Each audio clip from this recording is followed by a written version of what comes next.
2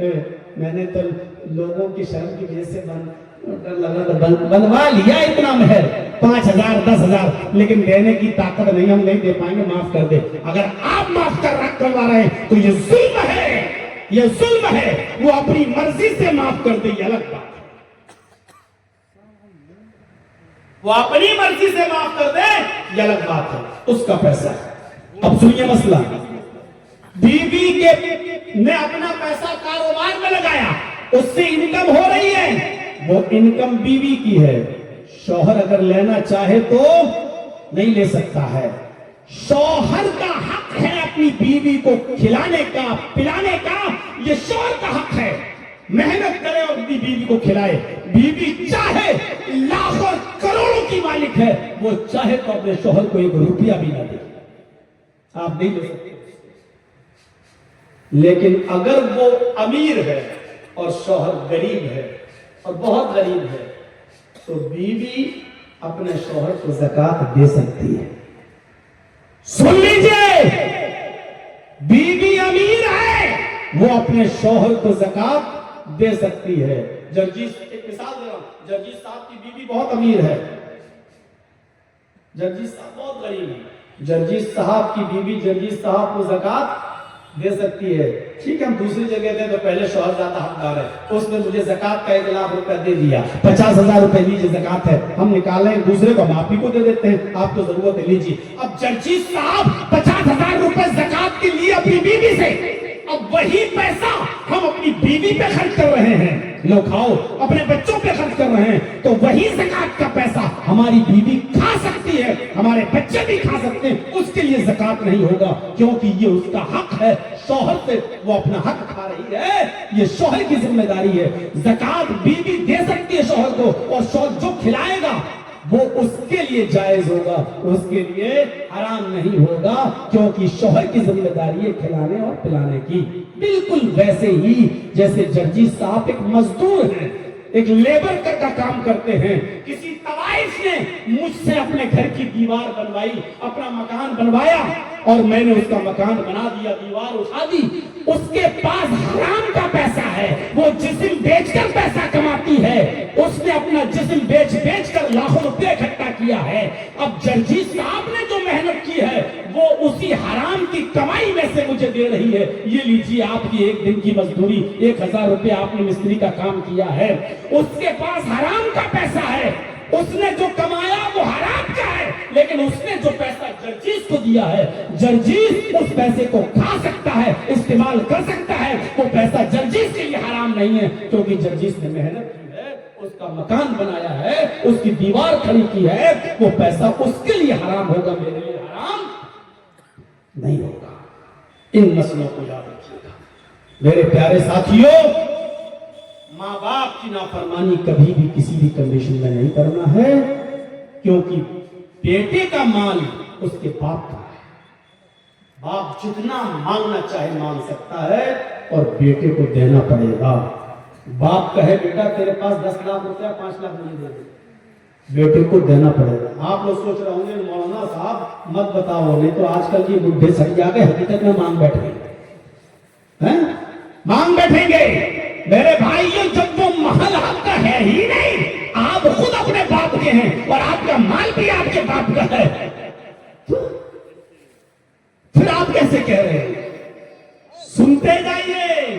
چلیے ابھی 2 چیزیں ہو گئی اور 1 گھنٹہ سے اوپر ہو گیا ہے، آئیے تھوڑا سا تیسری چیز کی طرف کیا جائیے۔ وَلَا تَتْرُكَنَّ صَلَاةً مَكْتُوبَةً مُتَعَمِّدًا وَإِنَّ مَن تَرَكَ صَلَاةً مَكْتُوبَةً مُتَعَمِّدًا فَقَدْ بَرِئَتْ مِنْهُ ذِمَّةُ اللَّهِ۔ فرض نماز کبھی بھی کسی بھی حال میں مت چھوڑنا، جو فرض نماز چھوڑ دیتا ہے اللہ کی ذمہ داری اس کے اوپر نہیں رہتی ہے۔ فرض نماز کو کبھی کسی بھی کنڈیشن میں نہیں چھوڑنا۔ نماز کے بارے میں اتنا بتا دوں، نماز کبھی بھی کسی بھی کنڈیشن میں معاف نہیں ہے، صرف اس عورت پر معاف ہے جس کو پیریڈ شروع ہو چکا ہے، جس کو 3 دن 4 دن 5 دن، ہر عورت کی الگ الگ اپنی عادت ہوتی ہے،